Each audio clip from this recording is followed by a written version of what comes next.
ওং নমো ভগবতে বাসুদেবায়। জয় শ্রীকৃষ্ণ, জয় শ্রীরাম।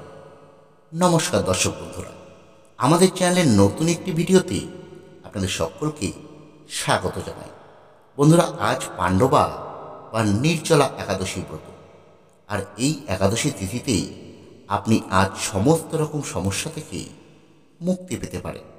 তবে এর জন্য আপনাকে কিন্তু বিশেষ কিছুই করতে হবে না। আজ আপনারা এই একাদশী ব্রত পালন করুন আর না করুন, ভগবান রামের এই মন্ত্রটি আজ সারাটি দিনের মধ্যে যে কোনো সময় মাত্র 108 বার ভক্তি বলে শ্রবণ করুন। দেখবেন আজ থেকেই আপনার জীবনের সমস্যাগুলো এক এক করে দূর হতে থাকবে। বন্ধুরা, যখনই এই সৃষ্টিকে অধর্মের অন্ধকার গ্রাস করেছে, ঠিক তখনই ভগবান এই ধরাধামে অবতীর্ণ হয়েছে অধর্মকে নাশ করে ধর্মকে প্রতিষ্ঠা করতে। সেই ভগবানই রাম অবতারে এই সৃষ্টিতে এসেছিলেন অত্যাচারী রাবণকে বধ করতে। তাই আজকের এই একাদশীর পবিত্র দিনে ভগবান রামের এই মন্ত্র শ্রবণ বা পাঠ অত্যন্ত পবিত্র বলে মনে করা হয়। আজ যারা এই একাদশী ব্রত পালন করছেন, তারা আজ ভগবান রামের এই মন্ত্রটি যদি 108 বার শুধু শ্রবণ করতে পারেন, তাহলে একাদশীর ফল অনেক বেশি বেশি করে লাভ করতে পারবেন। আর যারা কোনো কারণে এই একাদশী ব্রত পালন করতে পারছেন না, তারাও যদি আজ ভগবান রামের এই মন্ত্রটি শুধু ভক্তি ভরে 108 বার শ্রবণ করতে পারে, তাহলে আপনার জীবন থেকেও সমস্ত রকম সমস্যা দূর হয়ে যাবে। আপনিও এই একাদশীর পূর্ণ ফল অনেকাংশেই লাভ করতে পারবেন। তাহলে আসুন বন্ধুরা, আমরা এবার 108 বার শ্রবণ করি ভগবান রামের সেই শক্তিশালী মন্ত্র। ওং রামায় রামচন্দ্রায় রামভদ্রায় বেদসে রঘুনাথায় নাথায় সীতায় পতে নমঃ। ওং রামায় রামচন্দ্রায় রামভদ্রায় বেদসে রঘুনাথায় নাথায় সীতায় পতে নমঃ। ওং রামায় রামচন্দ্রায় রামভদ্রায় বেদসে রঘুনাথায় নাথায় সীতায় পতে নমঃ। ওং রামায় রামচন্দ্রায় রামভদ্রায় বেদসে রঘুনাথায় নাথায় সীতায় পতে নমঃ। ওং রামায় রামচন্দ্রায় রামভদ্রায় বেদসে রঘুনাথায় নাথায় সীতায় পতে নমঃ। ওং রামায় রামচন্দ্রায় রামভদ্রায় বেদসে রঘুনাথায় নাথায় সীতায় পতে নমঃ। ওং রামায় রামচন্দ্রায় রামভদ্রায় বেদসে রঘুনাথায় নাথায় সীতায় পতে নমঃ। ওং রামায় রামচন্দ্রায় রামভদ্রায় বেদসে রঘুনাথায় নাথায় সীতায় পতে নমঃ। ওং রামায় রামচন্দ্রায় রামভদ্রায় বেদসে রঘুনাথায় নাথায় সীতায় পতে নমঃ। ওং রামায় রামচন্দ্রায় রামভদ্রায় বেদসে রঘুনাথায় নাথায় সীতায় পতে নমঃ। ওং রামায় রামচন্দ্রায় রামভদ্রায় বেদসে রঘুনাথায় নাথায় সীতায় পতে নমঃ।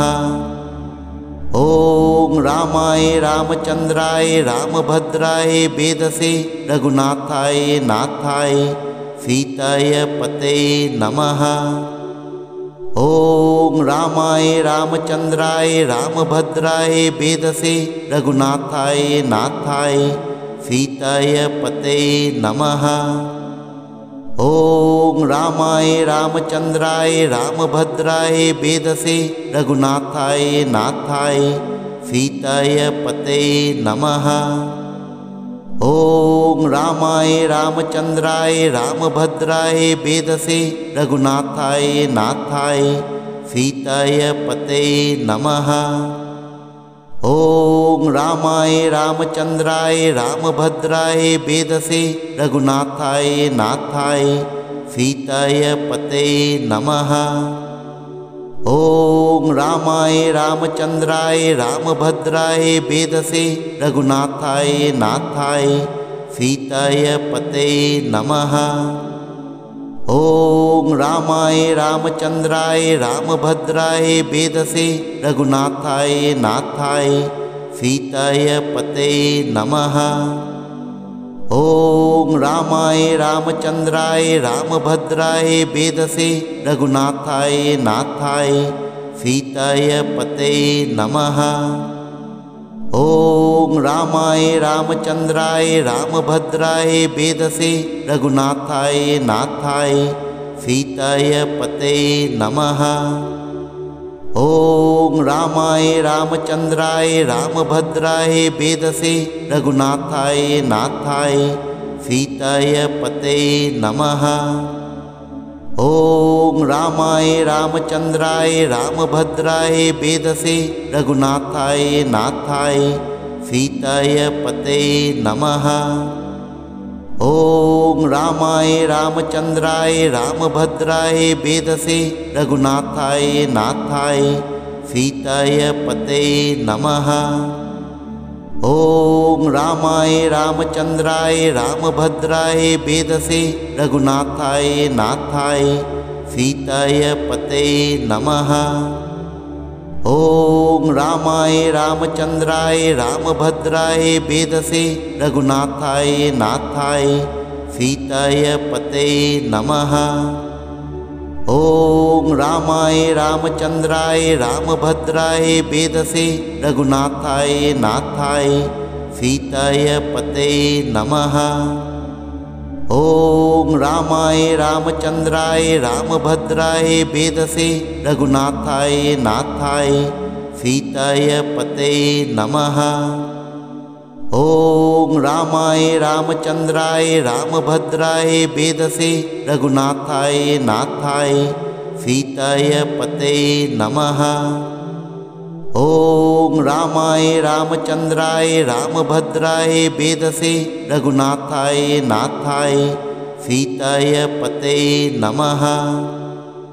ॐ रामाय रामचन्द्राय रामभद्राय वेदसे रघुनाथाय नाथाय सीताय पते नमः। ॐ रामाय रामचन्द्राय रामभद्राय वेदसे रघुनाथाय नाथाय सीताय पते नमः। ॐ रामाय रामचन्द्राय रामभद्राय वेदसे रघुनाथाय नाथाय सीताय पते नमः।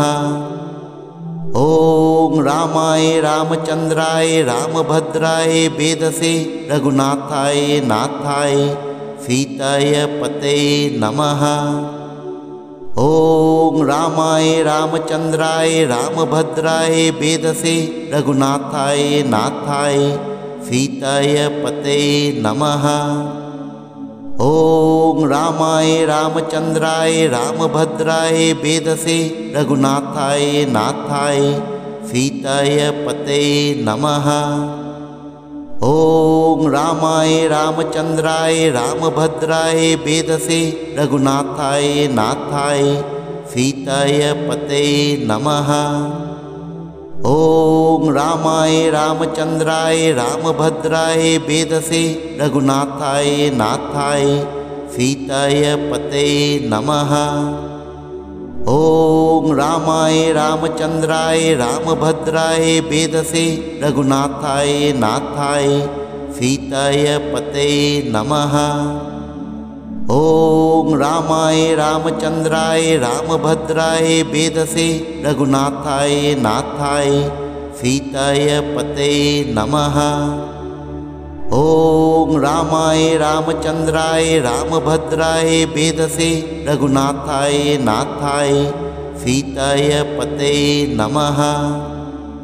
ॐ रामाय रामचन्द्राय रामभद्राय वेदसे रघुनाथाय नाथाय सीताय पते नमः।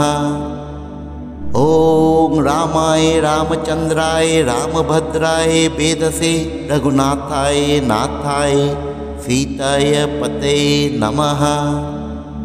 ॐ रामाय रामचन्द्राय रामभद्राय वेदसे रघुनाथाय नाथाय सीताय पते नमः। ॐ रामाय रामचन्द्राय रामभद्राय वेदसे रघुनाथाय नाथाय सीताय पते नमः। ॐ रामाय रामचन्द्राय रामभद्राय वेदसे रघुनाथाय नाथाय सीताय पते नमः। ॐ रामाय रामचन्द्राय रामभद्राय वेदसे रघुनाथाय नाथाय सीताय पते नमः। ॐ रामाय रामचन्द्राय रामभद्राय वेदसे रघुनाथाय नाथाय सीताय पते नमः। ॐ रामाय रामचन्द्राय रामभद्राय वेदसे रघुनाथाय नाथाय सीताय पते नमः। ॐ रामाय रामचन्द्राय रामभद्राय वेदसे रघुनाथाय नाथाय सीताय पते नमः। ॐ रामाय रामचन्द्राय रामभद्राय वेदसे रघुनाथाय नाथाय सीताय पते नमः। ॐ रामाय रामचन्द्राय रामभद्राय वेदसे रघुनाथाय नाथाय सीताय पते नमः। ॐ रामाय रामचन्द्राय रामभद्राय वेदसे रघुनाथाय नाथाय सीताय पते नमः। ॐ रामाय रामचन्द्राय रामभद्राय वेदसे रघुनाथाय नाथाय सीताय पते नमः। ॐ रामाय रामचन्द्राय रामभद्राय वेदसे रघुनाथाय नाथाय सीताय पते नमः। ॐ रामाय रामचन्द्राय रामभद्राय वेदसे रघुनाथाय नाथाय सीताय पते नमः। ॐ रामाय रामचन्द्राय रामभद्राय वेदसे रघुनाथाय नाथाय सीताय पते नमः। ॐ रामाय रामचन्द्राय रामभद्राय वेदसे रघुनाथाय नाथाय सीताय पते नमः। ॐ रामाय रामचन्द्राय रामभद्राय वेदसे रघुनाथाय नाथाय सीताय पते नमः। ॐ रामाय रामचन्द्राय रामभद्राय वेदसे रघुनाथाय नाथाय सीताय पते नमः। ॐ रामाय रामचन्द्राय रामभद्राय वेदसे रघुनाथाय नाथाय सीताय पते नमः। ॐ रामाय रामचन्द्राय रामभद्राय वेदसे रघुनाथाय नाथाय सीताय पते नमः। ॐ रामाय रामचन्द्राय रामभद्राय वेदसे रघुनाथाय नाथाय सीताय पते नमः। ॐ रामाय रामचन्द्राय रामभद्राय वेदसे रघुनाथाय नाथाय सीताय पते नमः। ॐ रामाय रामचन्द्राय रामभद्राय वेदसे रघुनाथाय नाथाय सीताय पते नमः। ॐ रामाय रामचन्द्राय रामभद्राय वेदसे रघुनाथाय नाथाय सीताय पते नमः। ॐ रामाय रामचन्द्राय रामभद्राय वेदसे रघुनाथाय नाथाय सीताय पते नमः। ॐ रामाय रामचन्द्राय रामभद्राय वेदसे रघुनाथाय नाथाय सीताय पते नमः। ॐ रामाय रामचन्द्राय रामभद्राय वेदसे रघुनाथाय नाथाय सीताय पते नमः। ॐ रामाय रामचन्द्राय रामभद्राय वेदसे रघुनाथाय नाथाय सीताय पते नमः। ॐ रामाय रामचन्द्राय रामभद्राय वेदसे रघुनाथाय नाथाय सीताय पते नमः। ॐ रामाय रामचन्द्राय रामभद्राय वेदसे रघुनाथाय नाथाय सीताय पते नमः। ॐ रामाय रामचन्द्राय रामभद्राय वेदसे रघुनाथाय नाथाय सीताय पते नमः। ॐ रामाय रामचन्द्राय रामभद्राय वेदसे रघुनाथाय नाथाय सीताय पते नमः। ॐ रामाय रामचन्द्राय रामभद्राय वेदसे रघुनाथाय नाथाय सीताय पते नमः। ॐ रामाय रामचन्द्राय रामभद्राय वेदसे रघुनाथाय नाथाय सीताय पते नमः। ॐ रामाय रामचन्द्राय रामभद्राय वेदसे रघुनाथाय नाथाय सीताय पते नमः। ॐ रामाय रामचन्द्राय रामभद्राय वेदसे रघुनाथाय नाथाय सीताय पते नमः। ॐ रामाय रामचन्द्राय रामभद्राय वेदसे रघुनाथाय नाथाय सीताय पते नमः। ॐ रामाय रामचन्द्राय रामभद्राय वेदसे रघुनाथाय नाथाय सीताय पते नमः। ॐ रामाय रामचन्द्राय रामभद्राय वेदसे रघुनाथाय नाथाय सीताय पते नमः। ॐ रामाय रामचन्द्राय रामभद्राय वेदसे रघुनाथाय नाथाय सीताय पते नमः। ॐ रामाय रामचन्द्राय रामभद्राय वेदसे रघुनाथाय नाथाय सीताय पते नमः। ॐ रामाय रामचन्द्राय रामभद्राय वेदसे रघुनाथाय नाथाय सीताय पते नमः। ॐ रामाय रामचन्द्राय रामभद्राय वेदसे रघुनाथाय नाथाय सीताय पते नमः।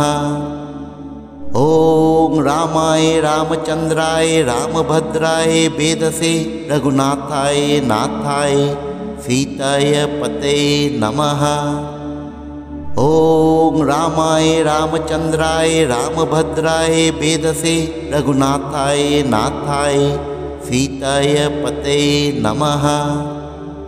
ॐ रामाय रामचन्द्राय रामभद्राय वेदसे रघुनाथाय नाथाय सीताय पते नमः। ॐ रामाय रामचन्द्राय रामभद्राय वेदसे रघुनाथाय नाथाय सीताय पते नमः। ॐ रामाय रामचन्द्राय रामभद्राय वेदसे रघुनाथाय नाथाय सीताय पते नमः। ॐ रामाय रामचन्द्राय रामभद्राय वेदसे रघुनाथाय नाथाय सीताय पते नमः। ॐ रामाय रामचन्द्राय रामभद्राय वेदसे रघुनाथाय नाथाय सीताय पते नमः।